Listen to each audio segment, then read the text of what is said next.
Speaker, urgently doing more to protect our natural environment is obviously a matter of critical public importance, and even more so right now when Australia has one of the highest extinction rates in the world and our weak environmental laws are adding to this problem. No wonder my office has been inundated by constituents concerned about both the escalating extinction crisis in Tasmania and across the country and about the state of our national environmental laws.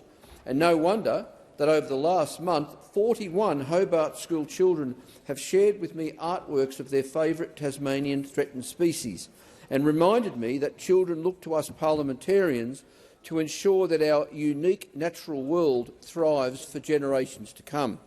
Now, yes, Deputy Speaker, the federal government's Nature Positive Plan does set out a goal of improving Australia's environmental laws to stop and reverse biodiversity loss. In other words, to finally address the extinction crisis. And yes, the Environment Department's website states that public consultation on all the relevant draft legislation will occur in the second half of 2023. Moreover, in June, when the crossbench engaged with the government on the passage of the nature repair market bills in good faith, we were assured that environmental law reforms would soon be introduced which would address our concerns about the accountability and integrity of that market. Indeed, on that same day, the minister said, and I quote, "In the coming weeks I will also be releasing the changes that we are proposing to the Environment Protection and Biodiversity Conservation Act, including the first of the National Environmental Standards for public consultation." But alarmingly, Deputy Speaker, it's now September and we've seen nothing, except, of course, the lousy sea dumping legislation which enables carbon geosequestration out of sight under the seabed, which essentially greenwashes the continued extraction and burning of fossil fuels. Now, don't get me wrong, Deputy Speaker. I have great respect for the Environment Minister and appreciate it when she says that she wants to get this reform done and to get it done right. But at a certain point, we must look at what is actually being done, not just what is being said. And the emerging pattern this year is a government which, on the environment at least, prioritises legislative tweaks and side projects, but delays the hard and vital work of comprehensive reform. Plus, of course, it's mid-September and we face the very real prospect of a sneaky consultation period over Christmas when no one's looking, all of which ignores the fact that we simply can't afford further delay, because the extinctions are happening now, the forests are being cleared now, and the community is demanding action now. Frankly, Deputy Speaker, we are in desperate need of a transparent, strengthened Environment Protection and Biodiversity Conservation Act and related national environmental standards.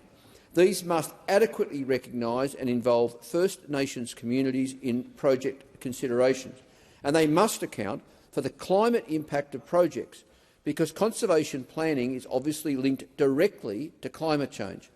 For instance, approved coal mine developments and expansions this year alone are expected to add about 150 million tonnes of carbon dioxide to the atmosphere over their lifetimes, which is patently appalling and surely can't be allowed to continue. Moreover, and Deputy Speaker, this is critically important, we also need a strong, securely funded and genuinely independent National Environmental Protection Agency, one that can give expert advice and act as a tough cop on the beat to ensure accountability and compliance with these new laws and regulations. And underpinning this, we need greater public funding for conservation and environmental management to ensure we have the people and programs in place to protect, restore and repair our degraded ecosystems and threatened species. Deputy Speaker, in this parliament right now we have the largest crossbench in history, members who by and large reflect the widespread concerns about integrity, climate and the environment shared by communities right across the country.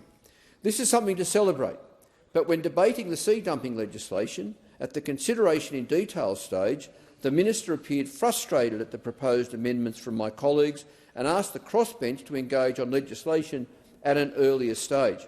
Well, Minister, here we are. We're ready, sleeves rolled up and raring to go. We want these reforms to succeed. Australians want these reforms to succeed, and our environment needs these reforms to succeed. So, Deputy Speaker, let's get on with the job and leave a legacy of stronger environmental protection for generations to come. And I'll finish there, Deputy Speaker, and leave 5 minutes for an additional crossbench speaker.